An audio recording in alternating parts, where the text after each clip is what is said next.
কুড়িয়ে পাওয়া 18 ভরি স্বর্ণের গহনা মালিকের কাছে ফিরিয়ে দিলেন সিএনজি চালক খায়রুল ইসলাম। হাজারো দুর্নীতি ও অনিয়মের ভিড়ে আবারও সততার এক অনন্য উদাহরণ দেখালেন এই সিএনজি চালক।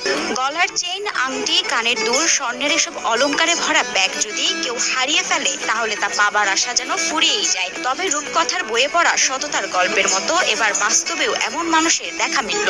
প্রায় 25 লাখ টাকার স্বর্ণের গহনায় ভরপুর ব্যাগ ও নগদ 15,000 টাকা মালিকের কাছে ফিরিয়ে দিয়েছেন দিন এনে দিন খাওয়া সিএনজি চালক খায়রুল। গত 29 মার্চ পাবনার ফরিদপুর উপজেলার গোপালনগরের স্বর্ণ ব্যবসায়ী মোহাম্মদ শাহিন ব্যবসার কাজে বগুড়ায় 18 ভরি স্বর্ণ কেনেন। সেই স্বর্ণ ও নগদ 15,000 টাকা একটি কালো ব্যাগে রেখে সিএনজিতে ওঠেন। বনানী এলাকায় পৌঁছে হঠাৎ একটি বাস দেখে তাড়াহুড়ো করে তাতে উঠে পড়েন। তবে সিএনজিতে রয়ে যায় তার সেই কালো ব্যাগটি।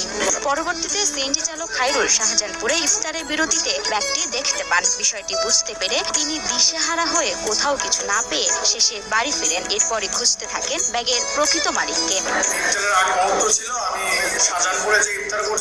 শুধু একজন সিএনজি চালকই নন, তিনি সরকারি শাহ সুলতান কলেজের ম্যানেজমেন্ট বিভাগের 2য় বর্ষের শিক্ষার্থী। দিনভর সিএনজি চালিয়ে নিজের পড়ালেখার খরচ চালান এই তরুণ। বাবা হারানো খায়রুলের কাঁধে সংসারের ভার, তবে সংসারের দায়িত্ব হারাতে পারেনি তার সততাকে। এদিকে হারানো স্বর্ণের গহনা আর নগদ টাকা ফেরত পেয়ে স্বস্তির নিঃশ্বাস ফেলছেন শাহিন। সাধ্যমতো পুরস্কৃত করতে চান খায়রুলকে। পরিচিত ট্রাফিক সার্জেন্ট আলমগীরের মাধ্যমে পুলিশের সঙ্গে যোগাযোগ করে পরে সদর থানার ওসি এস.এম. মঈনুদ্দিনের উপস্থিতিতে প্রকৃত মালিক শাহিনের হাতে শুক্রবার রাতে ব্যাগটি তুলে দেওয়া হয়।